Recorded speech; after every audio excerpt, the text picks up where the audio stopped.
Assalamualaikum warahmatullahi wabarakatuh. Perkenalkan, nama saya Maria dari kelas 1C dengan NIM 2101301022. Di sini saya akan menjelaskan tentang software pada Windows. Bab 1, pendahuluan. Latar belakang, software sering disebut sebagai suatu data yang diprogram, diformat, dan disimpan secara digital, tidak memiliki bentuk fisik, namun dapat dioperasikan oleh penggunanya melalui komputer. Menurut pendapat ahli Roger S. Pressman, 2002, pengertian perangkat lunak atau software merupakan suatu perintah program yang terdapat pada sebuah komputer.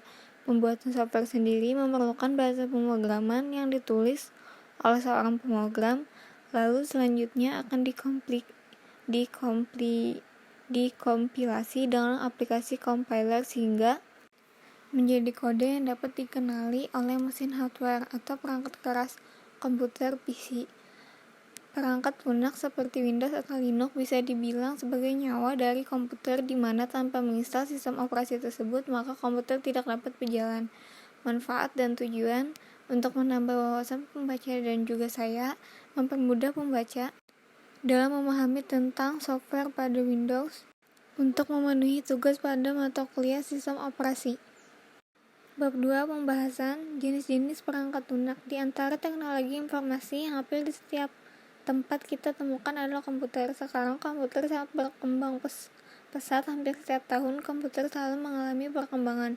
Orang bisa menggunakan komputer di mana saja, di rumah, di kafe, di sekolah, dan di tempat lainnya. Sedangkan model dan desain dari komputer itu sendiri juga mengalami perkembangan.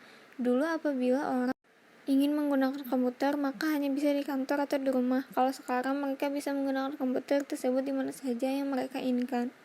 Software yang digunakan sekarang ini tidak serta-merta muncul begitu saja, melainkan melalui proses yang panjang dalam evolusinya. Hal ihwal munculnya komputer mungkin dapat dilihat dalam kilas balik sejarah sejak digunakannya. Abacus ditemukan di Babilonia, Irak sekitar 5.000 tahun yang lalu sebagai alat perhitungan manual yang pertama, baik di lingkup sekolah maupun kalangan pedagang. Saat itu, pada periode selanjutnya telah banyak ditemukan alat-alat hitung mekanikal sejenis, yaitu Pascaline yang ditemukan oleh Blaise Pascal pada tahun 1642, arithmeter oleh Charles Xavier Thomas de Colmar pada tahun 1820, Babbage Folly oleh Charles Babbage pada tahun 1822, dan Hollerith pada tahun 1889. Kesemuanya masih berbentuk mesin sepenuhnya tanpa tenaga listrik. Software secara garis besar dapat dibagi menjadi 3 bagian. Berikut pembahasan jenis-jenis software. 1. OS atau Operating System. OS adalah software yang pertama kali harus diinstal ke komputer, sedangkan fungsi dari OS yaitu mengelola hardware dan software yang ada pada komputer. OS ini juga akan berfungsi sebagai perantara antara aplikasi dengan hardware. Jadi ketika kita memberikan perintah dari sebuah aplikasi kepada hardware, perintah tersebut akan disampaikan ke OS terlebih dahulu, baru kemudian oleh OS disampaikan ke printer. Contoh OS antara lain DOS, Windows, Macintosh, Linux, dan lain-lain. Setiap masing-masing OS mempunyai kelebihan dan kekurangan. Namun saat ini OS Windows masih paling banyak digunakan oleh masyarakat karena kemudahan dalam mengoperasikan dan perawatan.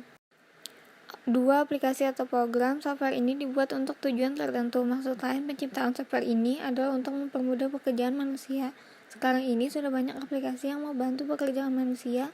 Aplikasi dapat dibagi menjadi beberapa macam berdasarkan fungsinya adalah: A. Pengolah kata. Aplikasi ini digunakan untuk membuat dokumen seperti surat, amplop, label, makalah, dan sebagainya.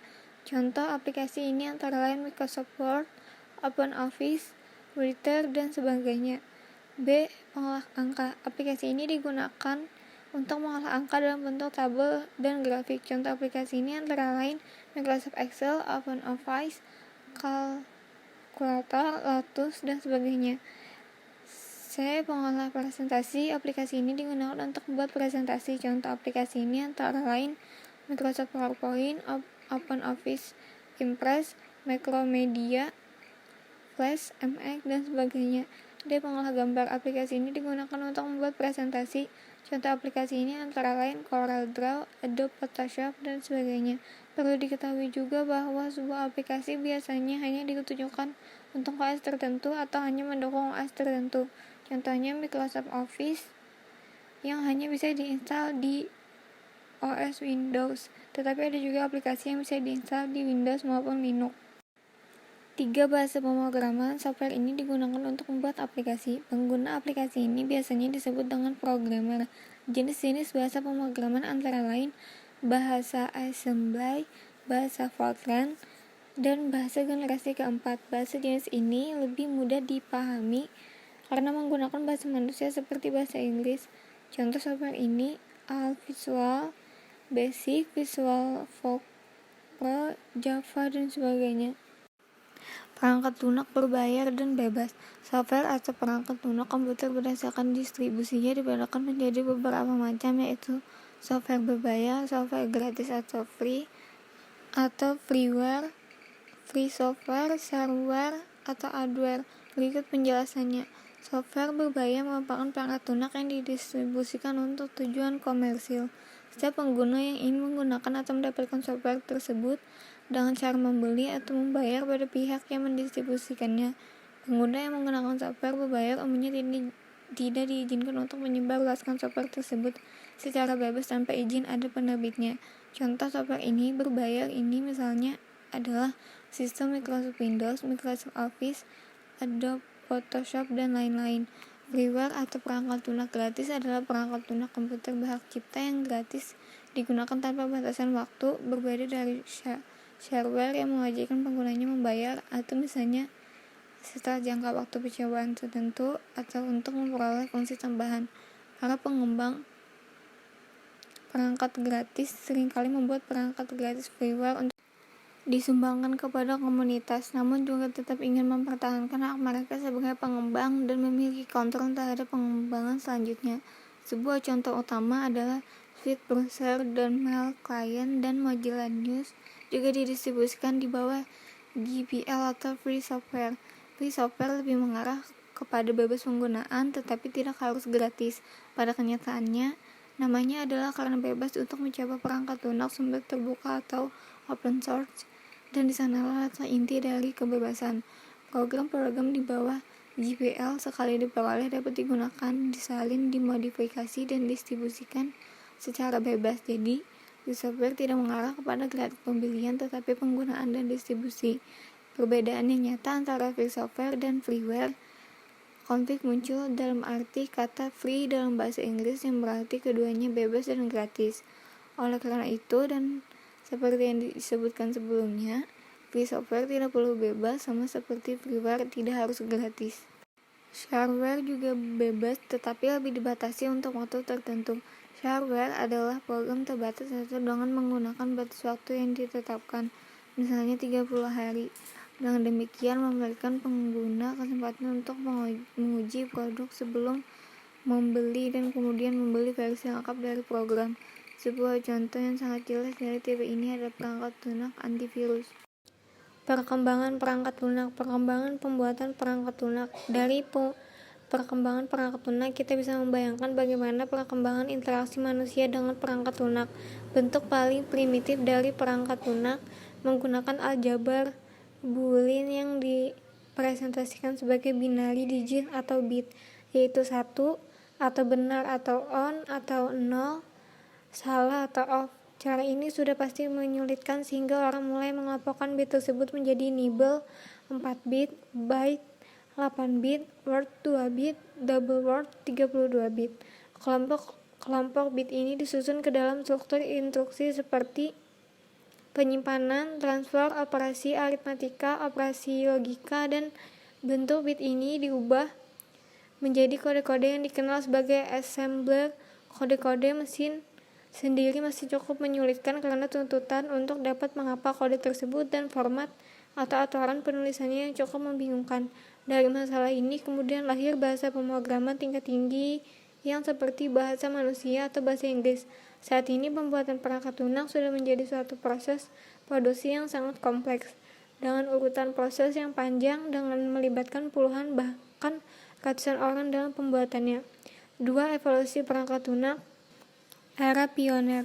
Bentuk perangkat lunak pada awalnya adalah sambungan-sambungan kabel ke antar bagian dalam komputer. Cara lain dalam mengakses komputer adalah menggunakan punch card, yaitu kartu yang dilubangi. Penggunaan komputer saat itu masih dilakukan secara langsung, sebuah program untuk sebuah mesin untuk tujuan tertentu.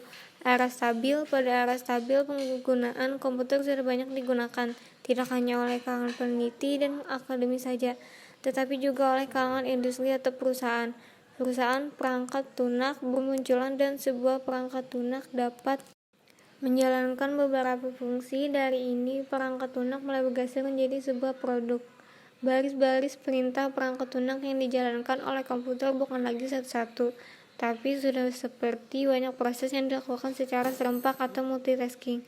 Sebuah perangkat lunak mampu menyelesaikan banyak pengguna atau multi-user secara cepat atau langsung real time. Pada era ini mulai dikenal sistem basis data yang memisahkan antara program atau pemroses dengan data yang diproses.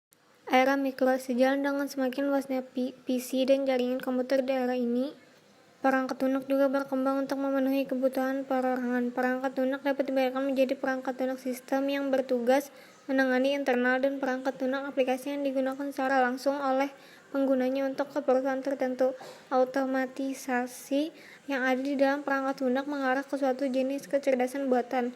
Era modern. Saat ini perangkat lunak sudah terdapat di mana-mana, tidak hanya pada sebuah superkomputer dengan 25 prosesnya. Sebuah komputer genggam pun telah dilengkapi dalam perangkat lunak yang dapat disinkronkan dengan PC. Tidak hanya komputer, bahkan peralatan seperti telepon, TV, hingga ke mesin cuci, AC, dan microwave telah ditanamkan perangkat lunak. Bukan lagi pekerjaan segelintir orang, tetapi telah menjadi pekerjaan banyak orang, dengan beberapa tahapan proses yang melibatkan berbagai disiplin ilmu dalam perancangannya.